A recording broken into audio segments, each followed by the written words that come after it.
E aí pessoal, tudo bem? Hoje a gente vai dar uma pequena introduzida às equações diferenciais. Não vamos falar aprofundadamente de equações diferenciais, porque é um tópico relativamente complicado que merece um curso inteiro. Mas é interessante a gente entregar alguma coisa, justamente porque uma das técnicas que a gente vai discutir aparecem a partir das equações diferenciais, né? Então é motivado por isso que eu quero fazer essa breve introdução. Bom, a, a nossa o tipo de equação diferencial mais simples que a gente consegue imaginar, que é o que a gente já vem tratado até agora, é que quando nós temos uma derivada que nos dá origem a uma função f de x, ok? A solução, né, para essa equação é com certeza a integral, a antiderivada dessa função, que vai ser, se eu quiser saber a solução, a conclusão é que a nossa y é igual à nossa integral da f de x dx. Tá? Isso é o que a gente já vem visto a partir de agora, né? A partir de alguns vídeos. Por agora, a gente vai tratar alguns tipos de problema com esse tipo de cara, tá?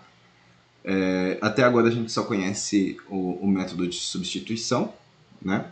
O método de substituição para resolver algumas equações de diferenciais.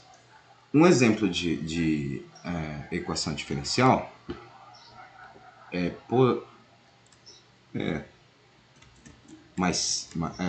não tão simples, né? É se nós tivermos d dx mais x, isso vezes y é igual a zero. Isso aqui, ele pode ser lido como dy dx mais xy igual a zero, tá? Esse é o nosso primeiro exemplo interessante, né, de equação diferencial, onde essa operação aqui, essa operação, é conhecida na mecânica quântica como um operador de aniquilação ou operador de abaixamento. Tá? Isso também, né, é uma equação que governa os estados fundamentais de um oscilador harmônico e é relativamente simples de a gente resolver. Então, o primeiro passo para resolver ele é reescrever a equação isolando o nosso termo diferencial. Então, a gente parte dessa equação aqui que já está, né, aberta, e a gente isola o nosso termo diferencial, reescrevendo essa equação como dy dx igual a menos xy. Ok? A grande diferença entre o exemplo, né, e as antiderivadas que a gente já vem estudando é que aqui a taxa de variação, né, depende tanto do x quanto depende do y também. A gente não tem ainda nenhuma estratégia para resolver esse tipo de equação, né, que depende das duas variáveis, a nossa taxa de variação. Tudo que a gente tratou até agora, a taxa de variação depende apenas de x. Né? Então a gente pode usar a nossa notação de diferencial e a notação do Leibniz para resolver esse tipo de problema. A chave para isso é separar as variáveis. Que tem os termos envolvendo y de um lado da equação e os termos envolvendo y de outro lado da equação. Então eu vou fazer o seguinte, né? Eu vou de um lado, eu tenho variáveis apenas dependentes de y, e no outro eu tenho variáveis dependentes apenas de x, e aqui a gente está usando apenas as notações de diferenciais. A gente tratando única e exclusivamente de diferenciais, né? E agora nosso problema é basicamente o de resolver duas diferenciais, né? A relação entre duas diferenciais, tá? Então a gente pode usar a nossa taxa de variação e para sumir com essas diferenciais, a gente faz a nossa antiderivada, que é as nossas integrais. Então, para a gente desaparecer com isso aqui, a gente pode reescrever isso de forma a integrar, né, esses fatores. E aí a gente tem essa relação. Bom, essa integral aqui de baixo é bem simples, né? Onde o nosso primeiro lado é o nosso logaritmo de y mais uma constante. Eu estou aqui assumindo que o nosso y é maior que zero, justamente porque não existe logaritmo de número negativo, né? E o lado esquerdo vai dar menos x² sobre 2 mais uma segunda constante. Ok? Aqui eu vou isolar o nosso logaritmo de y. E eu posso escrever o nosso logaritmo de y igual a menos x² sobre 2 mais uma constante, em que eu estou definindo essa constante como a nossa C2 menos a nossa C1, tá? A diferença de duas constantes também é uma constante, ok? E para a gente tentar assumir com esse logaritmo, porque eu quero a equação y em função de alguma coisa, né? Eu vou exponenciar os dois lados. Aí eu tenho a exponencial de e elevado a menos ln de y igual a exponencial de menos x² sobre 2 mais uma constante. Né? Bom, a gente pode usar a nossa propriedade de logaritmos e fazer que isso aqui é igual a e elevado a uma constante vezes e elevado a menos x² sobre 2. Né? Isso aqui é a propriedade das exponenciais. E a questão é que e elevado a uma constante também é uma constante. Então, a solução, isso aqui a gente tem e elevado a ln de y é o próprio y, igual a uma constante qualquer, vezes o logaritmo de e elevado a menos x² sobre 2. E isso é a nossa solução da nossa equação. Tá? Então, para qualquer constante multiplicativa A, né? Lembrando que A tem que ser diferente de zero, porque esse fator aqui nunca zera, né? Isso aqui é diferente de zero. A gente pode checar a solução usando a diferenciação, né? Se a gente calculou a antiderivada, a gente pode, usando a derivada, a gente consegue checar para ver se bateu ou não, né? Então vamos fazer o seguinte, vamos fazer o trabalho contrário agora. Então a equação que a gente encontrou foi que o nosso y é igual a uma constante vezes a exponencial de menos x² sobre 2, certo? E agora eu vou diferenciar os dois lados, tá? Eu vou aplicar dx dos dois lados, e aí a gente vai ter que dy dx é igual a d dx de a vezes e elevado a menos x² sobre 2. Tá? O que é esse termo? Esse termo da esquerda a gente não conhece, né? Ainda. O termo da direita a gente aplica a regra da cadeia, né? Então a gente repete o nosso a vezes e elevado a menos x² sobre 2. Isso aqui vezes menos 2x sobre 2. Tá? Isso aí a gente pode simplificar, né? Então fica essa derivada aqui fica igual a nosso a elevado a e menos x² sobre 2 vezes menos x, né? E aí a gente chega à conclusão, né, que isso aqui, né, isso aqui era o quê? Isso aqui é y, né? Então, isso aqui é igual a y vezes menos x. Né? Então, consequentemente, dy dx é igual a menos xy. Ok? E a gente vê que realmente bate. Né? Independente do nosso valor de A, a gente bateu com o que era esperado, que era a nossa equação inicial. Tá? Então a ideia era para a nosso A diferente de zero. Se a gente quisesse descobrir exatamente qual é o valor de A, né, a gente precisaria de algumas condições iniciais. Né? Eu precisaria que alguém me contasse qual que é o valor da função y, por exemplo, se eu tenho uma função y no valor zero e a pessoa me contasse quanto que dá, que vale. Sei lá, a pessoa fala que o y no valor zero vale 1. Tá? Então, né, a consequência, se nosso y no valor zero vale 1, isso aqui imediatamente só é verdade se A for igual a 1, e aí a equação para essa condição especial é simplesmente y igual a e elevado a menos x quadrado sobre 2. Então, eu posso conhecer o valor de A apenas se forem dadas condições iniciais. Ok?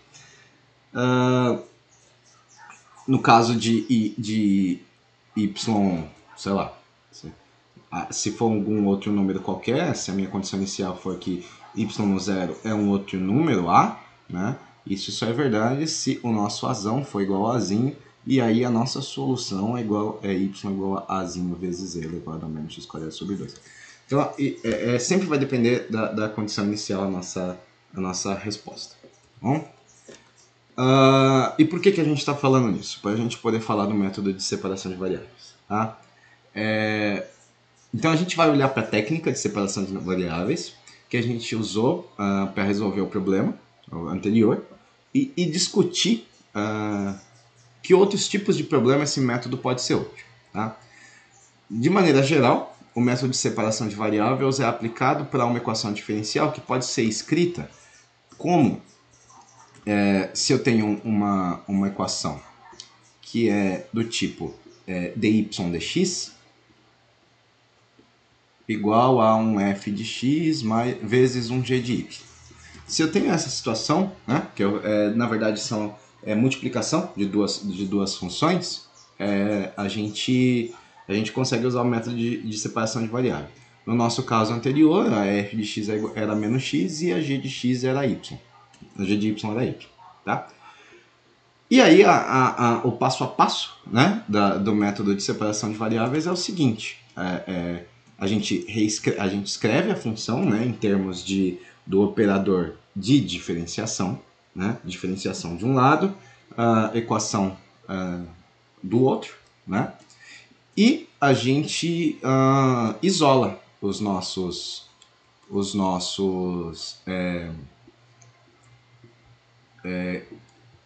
nossas variáveis, cada uma de um lado. Né? Então a gente vai ter aqui dy dividido pela g de y é igual a f de x vezes dx. Ok? Isso pode ser, né? A gente pode escrever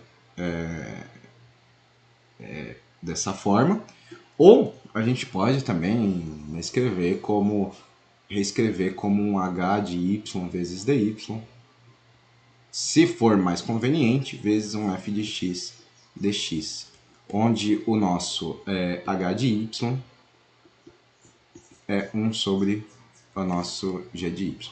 Ok? Aí a gente vê qual que é a condição mais conveniente. Né? É o que for mais fácil para resolver. Então, o nosso próximo passo, né, é integrar os dois lados. Então, a nossa antiderivada, né, para y vai ser a integral, né, do h de y dy, integral do h de y dy, e isso, a integral e o nosso E a nossa antiderivada para f, né, vai ser a integral da f de x dx. Tá? No nosso exemplo, a nossa antiderivada aqui era o ln de módulo de y. Tá? E a nossa f de x era... A nossa f de x era menos x quadrado sobre 2. Tá? E essas antiderivadas, elas estão relacionadas, né, por uma constante. Então, a relação entre as duas é que uma é igual à outra acrescida de uma constante. Tá? Isso é uma equação implícita. Né? No nosso exemplo, a nossa equação implícita era que o logaritmo de y era igual a menos x quadrado mais 2 mais a constante. E aí, né, isso não está dizendo exatamente o que y é, mas ele descreve y implicitamente. Né? Se a gente resolver, para a gente resolver nosso y explicitamente, a gente precisa encontrar a inversa dessa função h. Ok? No nosso exemplo, a inversa da nossa função era exponencial. Tá? E a nossa equação explícita seria y igual a uma constante vezes a exponencial, né? da menos x quadrado sobre 2.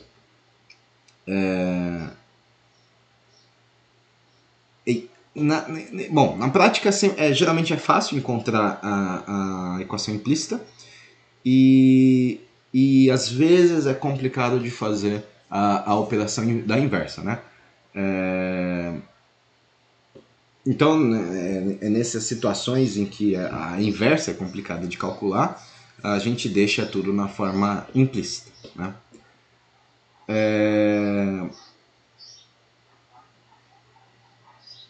E, bom, lembrando que a gente levou a consideração para y maior que zero, se a gente fizesse o nosso exemplo para y diferente de zero, quer dizer, y livre, né? Só não podia ser zero, né? Para não dar log de zero, a nossa solução final seria y igual a mais ou menos, né? A vezes elevado a menos x quadrado sobre 2. Porque se a gente não tivesse restringido o y, a resultado da nossa equação era um módulo, né?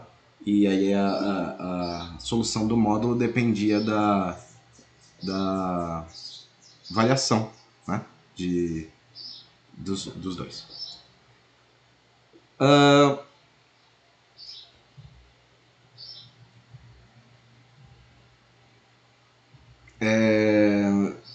Outra coisa interessante a lembrar é que a gente sempre vai poder adicionar uma constante, né? Uma constante só, porque vai acabar caindo numa diferença ou soma de constantes e qualquer operação fundamental envolvendo constantes é uma constante também. Né? Então eu quero deixar um exercício e o exercício é bem simples, tá? O exercício é o seguinte: na maioria das vezes pode ser difícil, né, resolver a equação diferencial. Por outro lado, é fácil verificar se a solução proposta é correta. Okay? Então a questão é a seguinte: verificar se a solução das seguintes equações diferenciais é a correta. Okay? Então, vamos lá. A primeira equação é